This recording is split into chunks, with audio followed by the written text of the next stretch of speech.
जय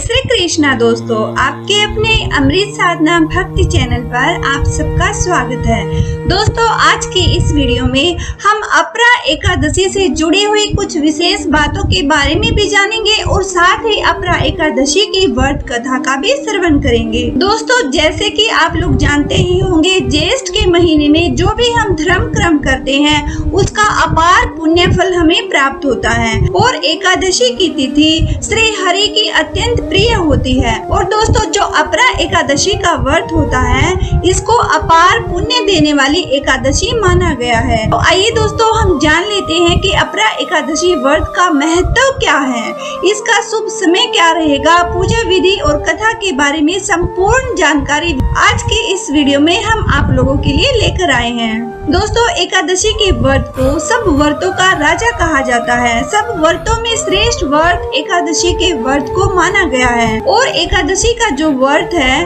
वो श्री हरि को समर्पित होता है। श्री विष्णु भगवान की विशेष पूजा एकादशी के व्रत में की जाती है।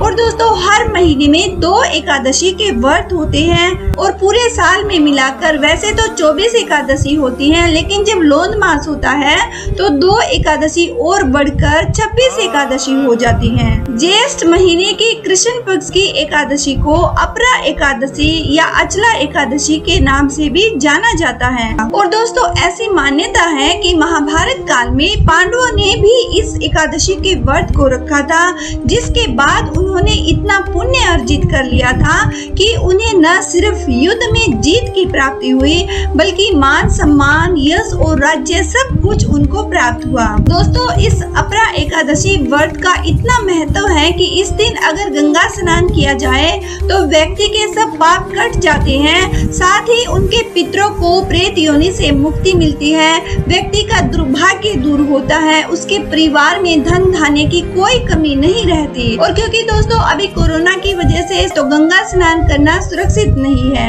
ऐसी स्थिति में दोस्तों अपने घर पर ही आप गंगा जल में अपना नहाने का जल मिलाकर घर पर ही गंगा स्नान का पुण्य लाभ ले सकते हैं। क्योंकि दोस्तों, अगर गंगा जल में आप पानी मिलाकर स्नान करते हैं तो वह गंगा जल के समान ही पवित्र माना जाता है और गंगा स्नान का ही पुण्य इस प्रकार से आप अर्जित कर सकते हैं। और दोस्तों, इससे पहले जो वीडियो चैनल पर अपलोड की गई है उसमें गंगा स्नान का पुण्य कैसे आप पा सकते हैं उसके बारे में हमने बताया हुआ है।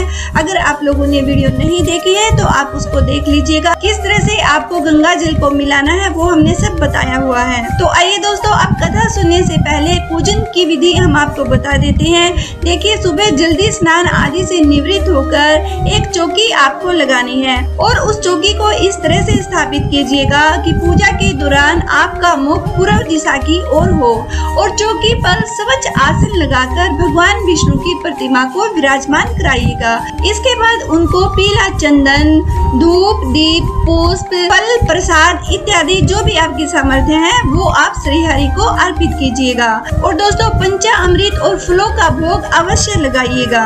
शुद्ध घी का आप दीपक पर ज्वलित कीजिएगा और इसके बाद अपरा एकादशी व्रत की कथा को पढ़िए या श्रवण कीजिएगा। फिर ओम नमो भगवते वासुदेवाय इस मंत्र का आप जाप कीजिएगा। जितना आपसे हो सकता है, 1 माला, 3 माला, 5 माला, तो आप इस मंत्र का जाप कीजिएगा। आपने जिस भी मनोकामना से व्रत को रखा है तो आपकी वो मनोकामना 100% पूर्ण होगी। और दोस्तों, साथ ही महालक्ष्मी माता का पूजन अगर आप करते हैं तो आपके जीवन में धन संपदा के भंडार खुल जाएंगे। और कथा का पाठ या श्रवण करने के बाद अगर भगवान के किसी स्तोत्र का पाठ या श्रवण आप कर सकते हैं तो बहुत ही अच्छा होगा। और दोस्तों, हमने चैनल पर भी भगवान के स्तोत्र को, मधुरा अष्टक को, नंद कुमार अष्टक को, इनको चैनल पर अपलोड किया हुआ है। अगर आप लोग श्रवण करना चाहें तो उसका भी श्रवण कर सकते हैं।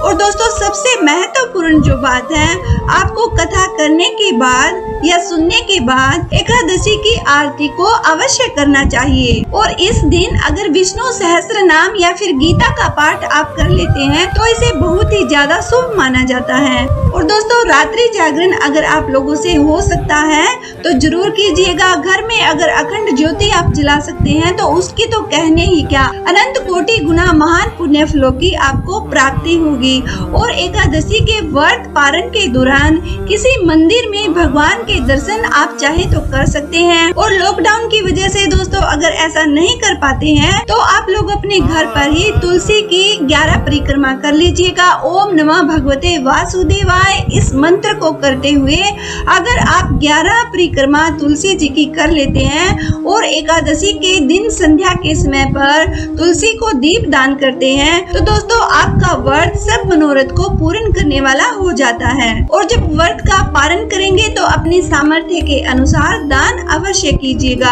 अन्न धन वस्त्र जल जो भी आपसे बन सके अपनी सामर्थ्य और सुविधा के अनुसार थोड़ा बहुत दान अवश्य कीजिएगा।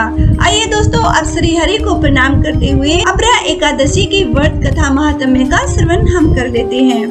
ओम नमः भगवते वासुदेवाय। प्राचीन काल में महिध्वज नाम के एक बड़े ही धर्मात्मा राजा थे। उनके छोटे भाई वज्रध्वज ने एक रात उनकी हत्या कर दी।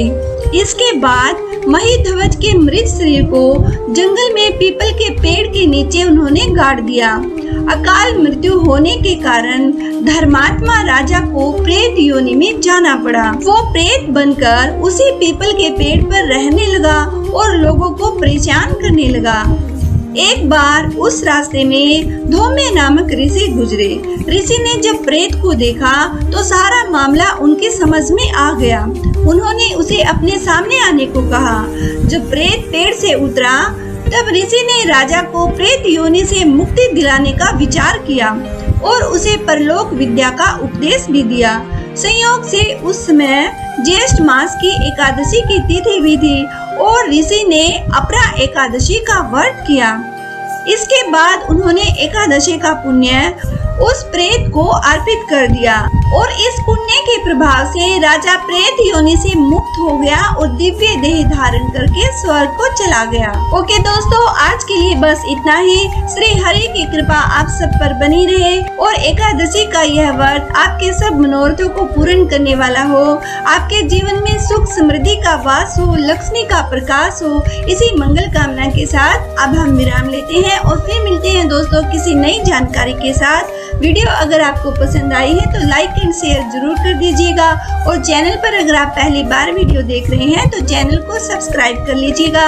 साथ ही बेल आइकन को प्रेस कर लीजिएगा ताकि चैनल पर जो भी वीडियो अपलोड की जाए उसका नोटिफिकेशन आप लोगों तक पहुंच सके। और दोस्तों कमेंट सेक्शन में जय श्री कृष्णा लिखना मत भूलिएगा। जय श्री कृष्णा।